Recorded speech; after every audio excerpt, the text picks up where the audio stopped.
E aí, galera do nono ano, continuando então o nosso capítulo 9, vamos entrar agora no regime civil militar, ou seja, o período tão conhecido como ditadura militar. E aí, pessoal, gostaram do meu novo corte de cabelo?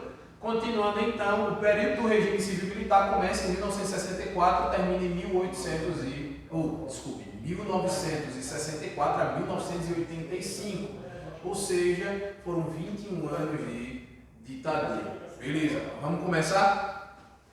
Bom, tendo em vista aqui, vou deixar meu parceiro aqui, ó, para acompanhar a explicação em dose dupla hoje, beleza? Bom, em 1964 o que nós temos é um golpe, tá? Alguns chamam de revolução, né? Um revisionismo histórico, enfim, que eu não vou entrar em detalhes agora, mas o que aconteceu em 1964 foi um golpe, mas não foi um golpe militar, apenas foi um golpe civil e militar. Por que eu estou dizendo isso? Porque o golpe ele foi apoiado por parte da classe média, né, por algumas instituições, e também foi apoiado pela elite brasileira. A gente precisa entender que estamos no contexto da Guerra Fria, e no contexto da Guerra Fria, não só o Brasil, como na América Latina, várias ditaduras explodiram. Dentro do período da Guerra Fria, a gente vai perceber que alguns governos socialistas ascendem ao poder de maneira revolucionária, instalam a ditadura de esquerda, ou seja, instalam a ditadura socialista, impedindo que a direita volte ao poder. Por outro lado, alguns países que são capitalistas, alguns países que são governados pela direita, desenvolveram ditaduras para evitar que o outro lado assumisse o poder. Ou seja, a gente vai perceber que governos, tanto de direita quanto de esquerda, desenvolveram ditaduras para evitar que o outro lado ascendesse ao poder. Primeiro, o que vem a ser um golpe? Um golpe é uma ruptura na ordem democrática, ou seja, quem deveria assumir o poder democraticamente a partir do voto não assumiu. Tá? Você tem um governo interrompido, tá? E as eleições interrompidas, e aí quem assume o poder é um cara que não deveria assumir, é um grupo que não deveria assumir. Isso é um golpe. Outra coisa que a gente precisa entender é que quando eu falo de ditadura, é porque você tem uma suspensão dessa ordem democrática. Você passa a ser governado, então, por ditadores, por homens que não seguem a Constituição democrática, ou seja, existe uma alteração na questão das eleições, tá? Do poder executivo, legislativo e judiciário. Se você quiser ter em mente a ideia dos três poderes, o poder executivo executa, o legislativo legisla e o judiciário julga. Quando a gente tem uma ditadura, é muito provável que você tenha uma hipertrofia do poder executivo, ou seja, o executivo fica mais forte, e uma atrofia do legislativo e do judiciário. Ou seja, o poder executivo ele tende a legislar e a julgar ao mesmo tempo. É como se os chefes do poder executivo fizessem absolutamente tudo, ou seja, eles tivessem todos os poderes em suas mãos. Vou colocar meu colega aqui mais para cá, para que a gente possa desenvolver então uma explicação mais aguçada, tá bom? Esse cara é gente boa, viu? Vocês conhecem? Isso é gente finíssima, cara. Vocês precisam conhecer, pô. O professor de história é magnífico, tá? Daqui a pouco ele começa a falar, preste atenção. Então, preste atenção, viu? E não é truque não. Esse cara vai começar a falar aqui, preste atenção que no final da aula você vai começar a ver. Então, o que a gente precisa ter em mente é que o golpe militar ele vai interromper a ordem democrática porque vai impedir a continuidade do governo de um cara chamado João Goulart, que estava no poder depois, né, da renúncia de Jânio Quadros. Tá bom? Por que aconteceu o golpe? Resumidamente, o João Goulart tentou desenvolver algumas reformas políticas no Brasil que foram interpretadas como socialistas. Tá? Chamada de reformas de base, reforma agrária, reforma política, reforma judiciária, reforma administrativa. E aí a gente acaba percebendo que a elite, temendo que ele guinasse, desse uma guinada então para o socialismo, acaba golpeando o Estado. Tá? E aí quem assume é uma junta militar apoiada por uma elite econômica e por uma classe média que acreditavam que os militares seriam os únicos que poderiam salvar o Brasil do comunismo, do socialismo, da corrupção, de todos os malefícios, e enfim, eles acreditavam que os militares iam assumir o poder, resolver os problemas e depois voltar à ordem democrática. Erraram e erraram feio. Os caras assumem em 64, só saem em 85, ou seja, 21 anos sem a gente eleger um presidente. Beleza? Foram 5 presidentes que se sucederam durante o período do regime civil-militar. O primeiro, um cara chamado Castelo Branco. Tá? Depois de Castelo Branco veio um cara chamado Arthur Costa e Silva. Depois veio outro chamado Médici. Depois veio um chamado Geisel. E por último, um cara chamado João Batista Figueiredo. Como na sua igreja, né, você tem grupos que pensam diferente, assim como em casa as pessoas pensam diferente, na escola as pessoas pensam diferente, é óbvio que os militares não são iguais. E alguns militares pensavam diferentes uns dos outros, beleza? Nós temos alguns militares que eram mais radicais, esses eram chamados de linha dura. O Costa e Silva era um e o Médici era outro. Já os outros eram chamados de castelistas, que eram os caras mais moderados.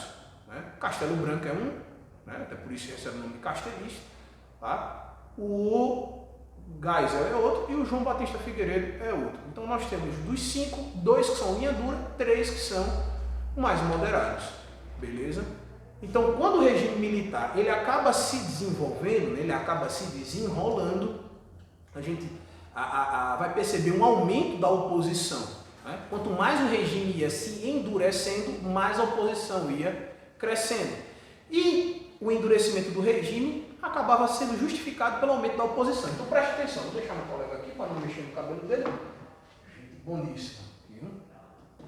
Cara forte, malhado. Olha o músculo dele, ó. É aí, meu amigo, isso é malhação, crossfit. Você não tem um braço duro desse jeito. Vou botar um pouquinho mais para cá. Assim. Tá?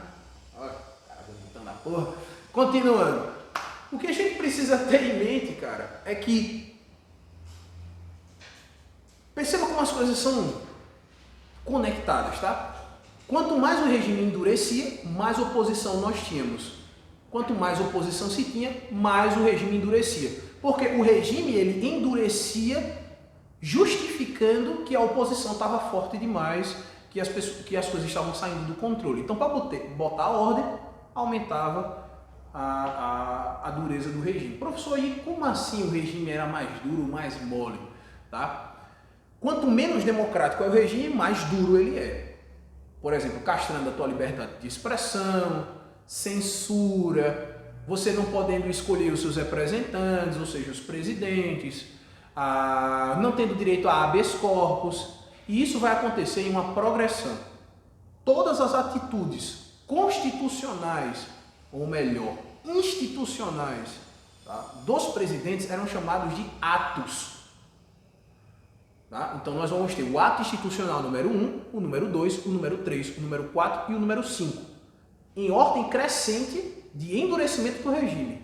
O AI-5 foi o momento em que o presidente tinha direito, preste atenção, o presidente ele tinha direito de caçar os opositores, de suspender o mandato de deputados e senadores, de fechar o Congresso, ele tinha o direito de prender, não só o presidente, mas o Estado, ele tinha o direito de te prender e você não tinha direito de defesa livre. Você não podia responder em liberdade, ou seja, caçavam o teu direito de habeas corpus. Tá? Então perceba como era complicado. Durante esse período do regime militar, a gente vai ter muita, mas muita oposição, tá? Porque nós temos uma ditadura política, tá? Então a gente vai ter muita oposição. E quanto mais o regime passava, quanto mais ele demorava, mais a oposição ela crescia, tá bom? E normalmente quando se fala em oposição, as pessoas lembram muito das oposições artísticas.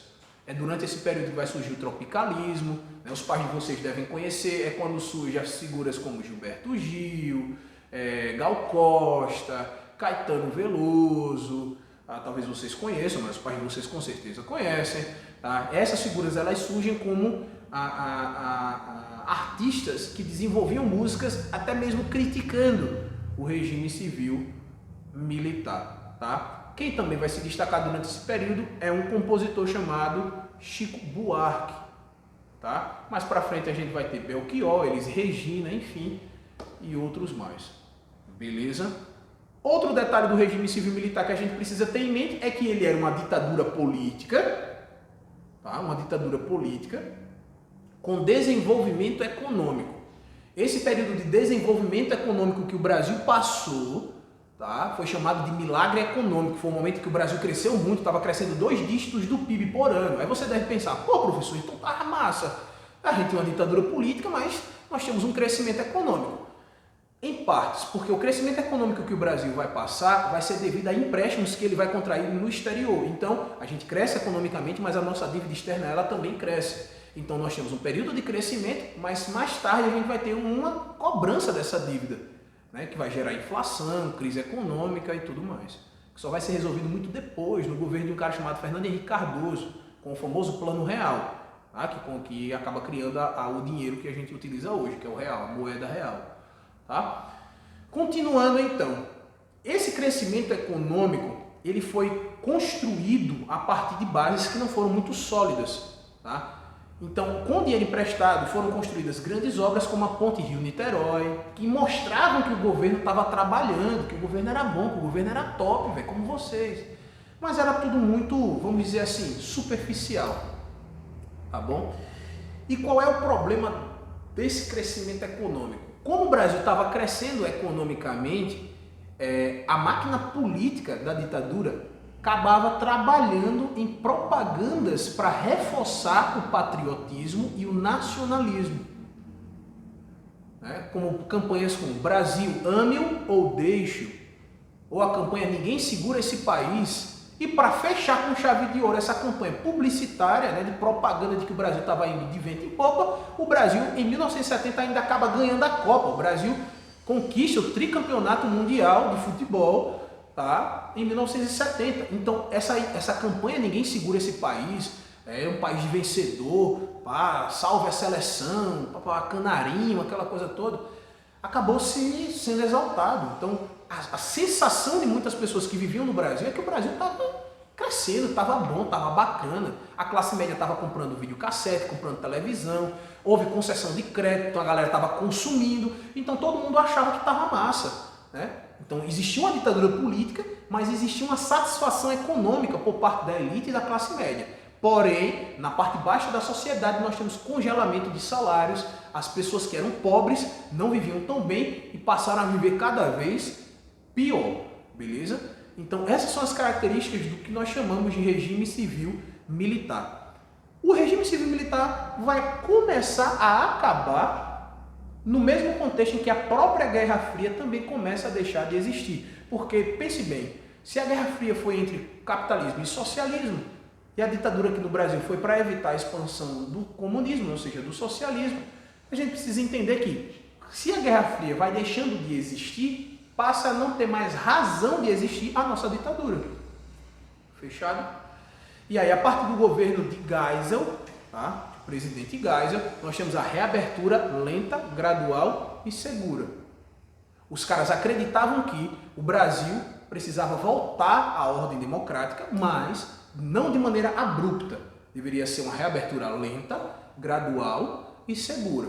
Então, o Geisel acreditava que o próximo presidente deveria ser um militar, mas favorável à reabertura, para que o próximo presidente fosse um civil, mas eleito indiretamente, para que o próximo fosse um presidente civil eleito democraticamente, ou seja, a gente passaria por fases. É daí onde surge a famosa campanha das diretas já, né, que defendia uma emenda chamada Emenda Dante de Oliveira, e essa Emenda Dante de Oliveira tentava colocar a democracia já, né, ou seja, as diretas, né, o voto direto já, agora. Queremos democracia agora, não é depois. Mas acaba não dando certo. Tá? E aí o que nós vamos ter é, depois do Geisel, o João Batista Figueiredo, presidente militar, mas favorável à reabertura. Não significa que eles eram bonzinhos ou que não houve tortura, tá? Que não houve, enfim, perseguição. Já eu falo sobre isso. Depois de João Batista Figueiredo veio um cara chamado Tancredo Neves, mas esse não consegue assumir porque acaba morrendo. Quem assume é um cara chamado José Sarney, que vocês já devem ter ouvido falar. Depois de Sarney, quem assume o poder é o presidente mais jovem, mais belo, mais com gel no cabelo e tá bonitão, Fernando Collor de Mello, que foi o primeiro presidente civil eleito democraticamente depois da ditadura militar. Tranquilo? Fechado? Então, o período da ditadura militar foi um período muito ruim para todas aquelas pessoas que eram contra o regime, que não podiam se expressar, não tinham liberdade de expressão. As pessoas então eram perseguidas, as pessoas eram presas, as pessoas eram torturadas, tá? As pessoas precisavam se exilar ou eram exiladas. Então é um período de muita dor, de muito sofrimento e que foi maquiado, tá, pelo crescimento econômico que o governo demonstrava naquele determinado momento. Que mais tarde a gente vai ver que esse crescimento econômico ele teve um preço, beleza? Bom, gente, até a próxima. Muito obrigado, espero que vocês tenham entendido e tchau, tchau.